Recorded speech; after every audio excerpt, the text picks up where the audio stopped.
মৌসুমের শেষে জমে উঠেছে ঝালকাঠির ভাসমান পেয়ারা বাজার। সদর উপজেলার ভীমরুলি গ্রামের ভাসমান এই বাজার বসছে প্রাচীনকাল থেকেই। তবে পেয়ারার মৌসুমকে কেন্দ্র করে শ্রাবণ ও ভাদ্র মাস জুড়ে এ বাজারটি জমজমাট হয়ে ওঠে। নৌকায় করে পানিতে ভেসে ভেসে পেয়ারার বেচা কেনার অপরূপ দৃশ্য দেখতে প্রতি বছরই ভিড় করেন দেশের বিভিন্ন স্থান থেকে আসা অগণিত ভ্রমণ পিপাসু। বিশেষ করে সপ্তাহের ছুটির দিনগুলোতে ভিড় বাড়ে। কেউ পরিবার পরিজন নিয়ে, আবার কেউ বা আসছেন দল বেঁধে বন্ধু বান্ধব নিয়ে। ভাসমান এ পেয়ারা বাজার দেখে মুগ্ধ হচ্ছেন সবাই। এখানে আসার অনেক ইচ্ছা ছিল, যদিও এখন শেষ সিজন, কিন্তু চলমান পরিস্থিতির যে অস্বাভাবিক পরিস্থিতি, যার জন্য সময় মতো আসতে পারিনি। এখন আসছি, এখন যদিও শেষ, তারপরেও দেখছেন আজকে অনেক লোকজন আসছে। যাই হোক, এখানে এসে খুবই আনন্দিত।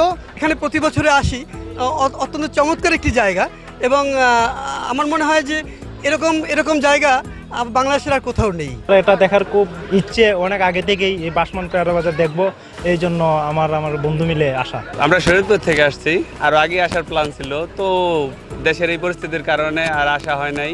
তো এখন একটু স্বাভাবিক হয়েছে, এই কারণে আমরা আসছি এখন।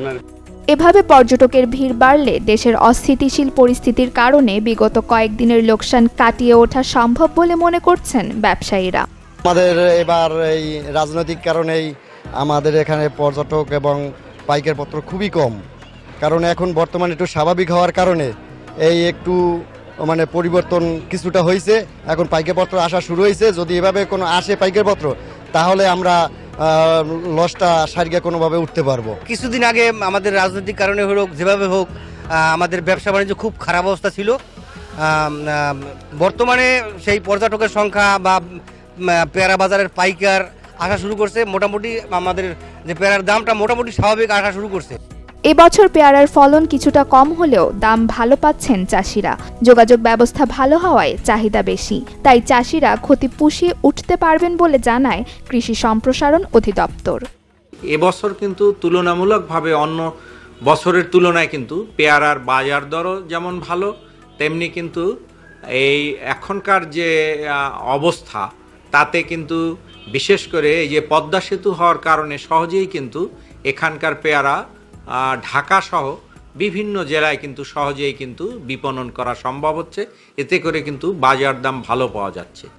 এবছর ঝালকাঠিতে 562 হেক্টর জমিতে 6,750 মেট্রিক টন পেয়ারা উৎপাদনের লক্ষ্যমাত্রা নির্ধারণ করা হয়েছে।